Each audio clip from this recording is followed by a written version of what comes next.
ju femrat, shembull, ju jeni gjithë jetën aktore. Juve nuk ju duhet as u tash me punu. Mendoj që asnjëherë jetën time s'kisha thënë që kam sukses, po veç kisha thënë një gjë, krejt që i bëra me djersin prej vetvetes. Vetvetes tënde. Dhe kur vendose të bëhesh aktor? Aktor jem kanë prej fëminis, mangup aktor. Mangup aktor. Por kur isha në shkollë, kështu në klasë. Pëlqen kjo, mangup aktor.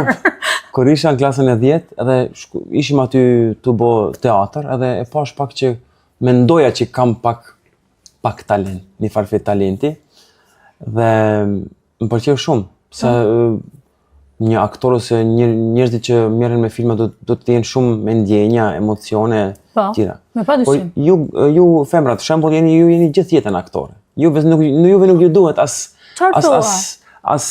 shkolla në shkolla, se ju jeni prej lindët jeni aktori. A është e vërtetë ajo? Nuk mund ta kundërshtoj.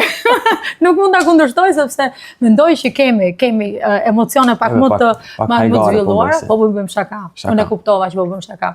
Kam dëshirë ta bëj këtë pyetje për shkak sepse e kuptoj edhe sakrificën. Sakrificën dhe unë e di që këto shkolla aktrimi janë dhe shumë të shtrenjta.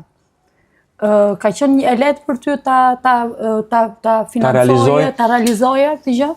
Me tregu drejt, ka qenë shumë vështirë sepse s'kishim para, gjatë financiare s'ishin aty. Babaj më thëshe, do bësh ato që tha mune, jo të shkosh. Dhe unë thash, jetë në gastronomi, s'më pëlqej. Edhe s'më ka ndihmu aty në kohën e fakultetit me para. U tash me punu. Mendoj që asnjëherë jetën time s'kisha thënë që kam sukses, po veç kisha thënë një gjë, krejt që i bëra me djersin prej vetvetes. Vetvetes tënde.